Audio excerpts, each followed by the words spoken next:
Hi, friends. I know it's been forever and a day, but I'm going to finish chapter 9 today and include chapter 10. I'm not sure where I left off on chapter 9, so if I miss a couple of sentences or maybe a paragraph or so, you'll forgive me, I think, right? Anyway, I first want to say thank you to all those who have subscribed to me just recently, like since the beginning of September. I am so overjoyed that you have joined us. Thank you, thank you, thank you so much. I'm trying to do the best that I can. I hope I do a good job for you. Um, the next book is going to be really good. The Monster Calls.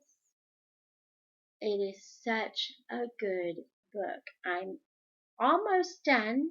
I'm about halfway. Very, very good book. So that's something to look forward to. It's by an author by the name of Patrick Ness. And they've just recently made a movie of it. So should be interesting to see how the book compares to the movie. But for now, I'm going to begin on chapter 9, and I'm on page 168 in this book. I'm not sure if you can see that. In this book, toward the bottom of the page. So let me get the old glasses on, put the mouse away, and put the old glasses on here. And here we go. A Wrinkle in Time. The name of this chapter is It. I-T. Okay? Then they were outside. The column rose up in the middle of the room, crystal clear and empty. Meg blinked at the blurred figures of Charles and her father and wondered why they did not clear. Then she grabbed her own glasses out of her pocket and put them on, and her myopic eyes were able to focus. Charles Wallace was tapping one foot impatiently against the floor. "It is not pleased," he said. "It is not pleased at all." Mr. Murray released Meg and knelt in front of the little boy. "Charles," his voice was tender. "Charles Wallace." "What do you want?" "I'm your father, Charles. Look at me." The pale blue eyes seemed to focus on Mr. Murray's face. "Hi, Pop," came an insolent voice. "That isn't Charles," Meg cried. "Oh, Father, Charles isn't like that. It has him."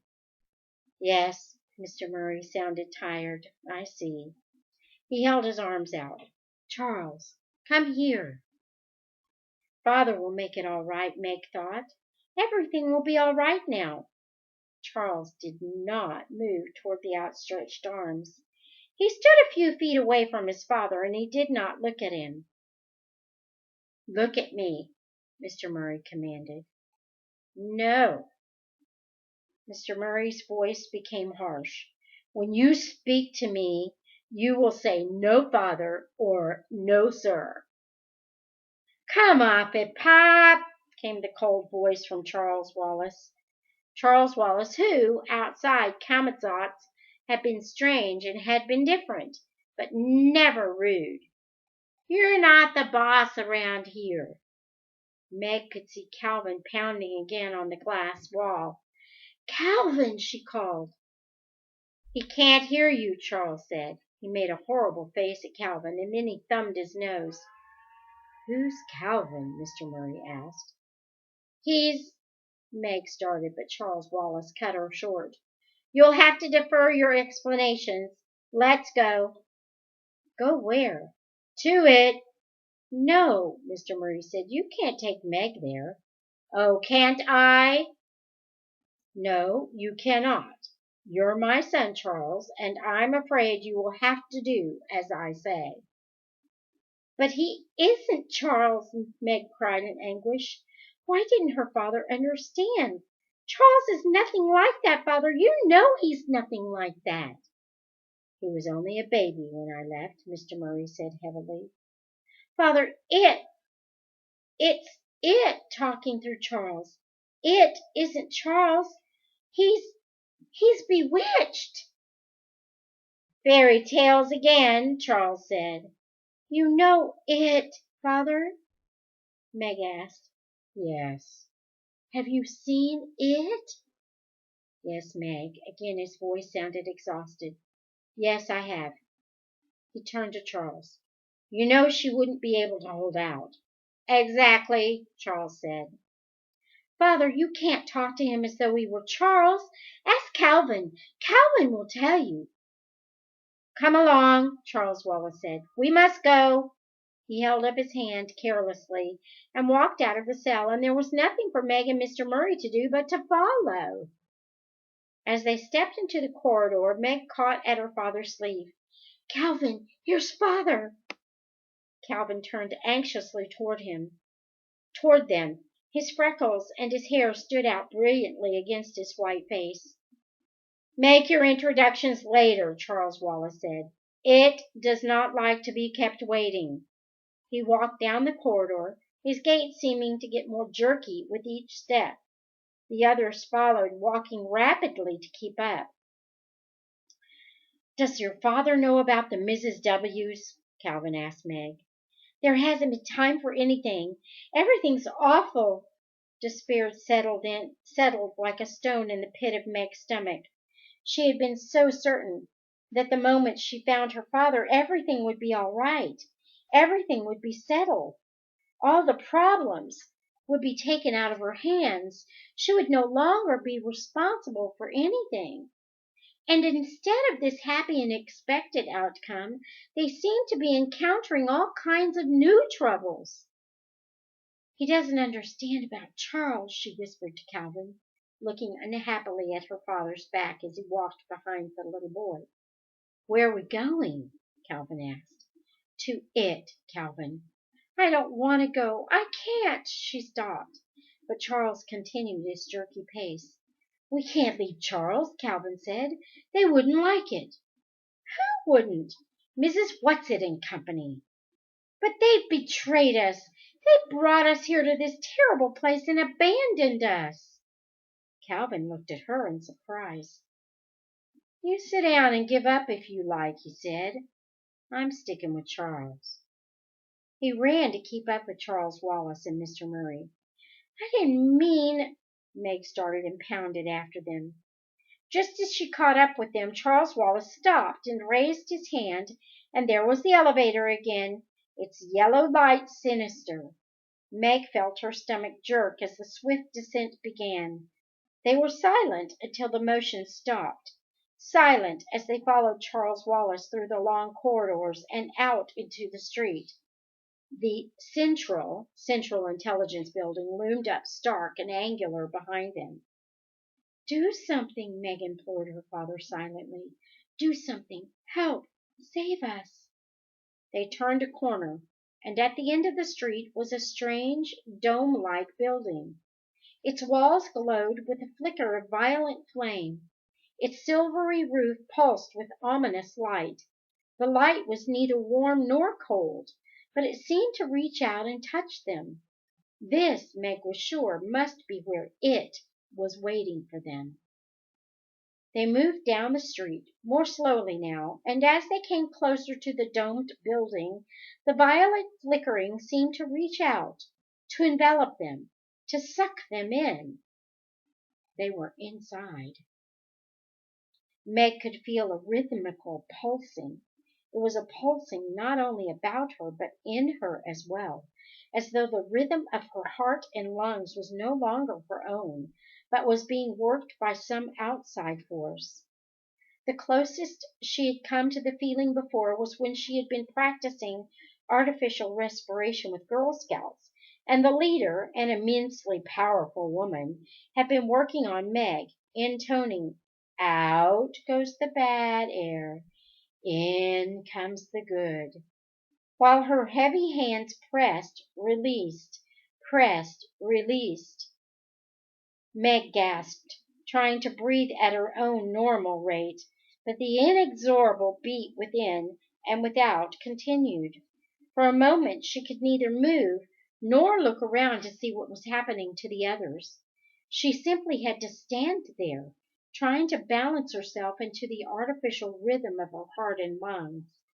Her eyes seemed to swim in a sea of red. The things began to clear. Then things began to clear, and she could breathe without gasping like a beached fish, and she could look about the great circular domed building. It was completely empty except for the pulse, which seemed a tangible thing, and a round dais exactly in the center. On the dais lay what? Meg could not tell, and yet she knew that it was from this that the rhythm came. She stepped forward tentatively. She felt that she was beyond fear now. Charles Wallace was no longer Charles Wallace. Her father had been found, but he had not made everything all right. Instead, everything was worse than ever, and her adored father was bearded and thin and white and not omnipotent at all. No matter what happened next, things could be no more terrible or frightening than they already were. Or could they? As she continued to step slowly forward, at last she realized what the thing on the dais was. It was a brain. A disembodied brain, an oversized brain, just enough larger than normal to be completely revolting and terrifying. A living brain, a brain that pulsed and quivered, that seized and commanded. No wonder the brain was called It. It was the most horrible, the most repellent thing she had ever seen, far more nauseating than anything she had ever imagined with her conscious mind, or that had ever tormented her in her most terrible nightmares. But as she felt she was beyond fear, so now she was beyond screaming.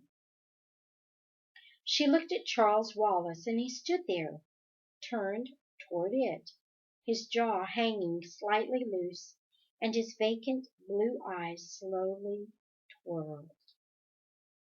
Oh, yes, things could always be worse.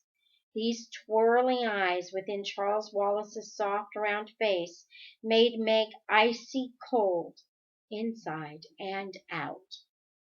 She looked away from Charles Wallace and at her father. Her father stood there with Mrs. Hugh's glasses still perched on his nose.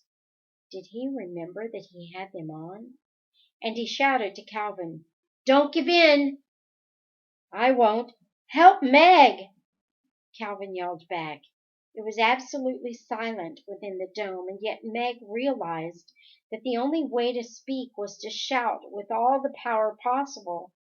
For everywhere she looked, everywhere she turned, was the rhythm, and as it continued to control the systole and the diastole of her heart, the intake and outtake of her outlet of her breath, the reg miasma began to creep before her eyes again, and she was afraid that she was going to lose consciousness, and if she did that, she would be completely in the power of it. Mrs. Whatsit had said, "Meg, I give you your faults." What were her greatest faults? Anger, impatience, stubbornness? Yes, it was to her faults that she turned to save herself now. With an immense effort she tried to breathe against the rhythm of it, but its power was too strong. Each time she managed to take a breath out of rhythm, an iron hand seemed to squeeze her heart and lungs. Then she remembered that when they had been standing before the man with the red eyes, and the man with the red eyes had been intoning the multiplication table at them, Charles Wallace had fought against his power by shouting out nursery rhymes, and Calvin by the Gettysburg Address. "Georgie Porgy Puddin' and Pie," she yelled, "kissed the girls and made them cry." That was no good. It was too easy for nursery rhymes to fall into the rhythm of it.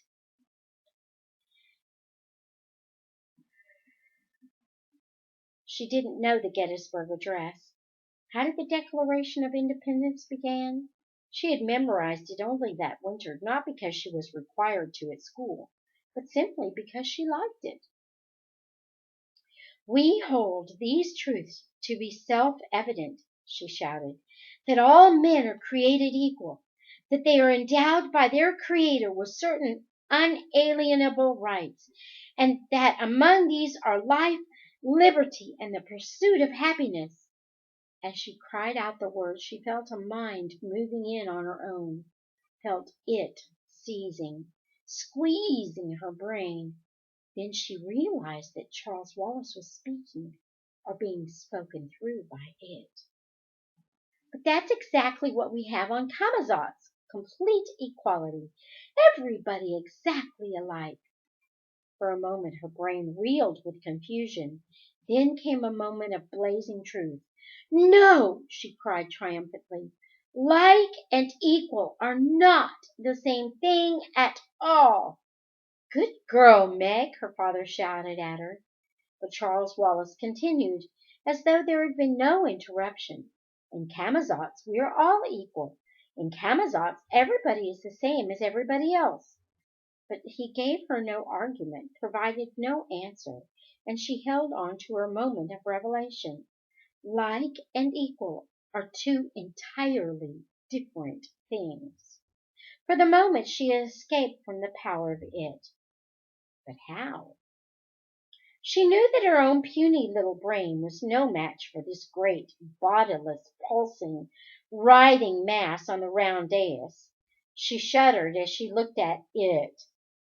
In the lab at school there was a human brain preserved in formaldehyde, and the seniors preparing for college had to take it out and look at it and study it. Meg had felt that when that day came she would never be able to endure it. But now she thought that if only she had a dissecting knife, she would slash at it, cutting ruthlessly through the cerebellum, through words spoke within her, directing this time not through Charles. "Don't you realize that if you destroy me, you also destroy your little brother?" If that great brain were cut, were crushed, would every mind under its control on Camazotz die too? Charles Wallace and the man with the red eyes, and the man who ran the #1 spelling machine on the second grade level, and all the children playing ball and skipping rope, and all the mothers and all the men and women going in and out of the buildings. Was their life completely dependent upon it? Were they beyond all possibility of salvation? She felt the brain reaching at her again as she let her stubborn control slip. Red fog glazed her eyes. Faintly she heard her father's voice, though she knew he was shouting at the top of his lungs. "The periodic table of elements, Meg! Say it!" A picture flashed into her mind of winter evenings spent sitting before the open fire and studying with her father. Hydrogen, helium, she started obediently. Keep them in their proper atomic order. What next? She knew it. Yes. Lithium, beryllium, boron, carbon, nitrogen, oxygen, fluorine.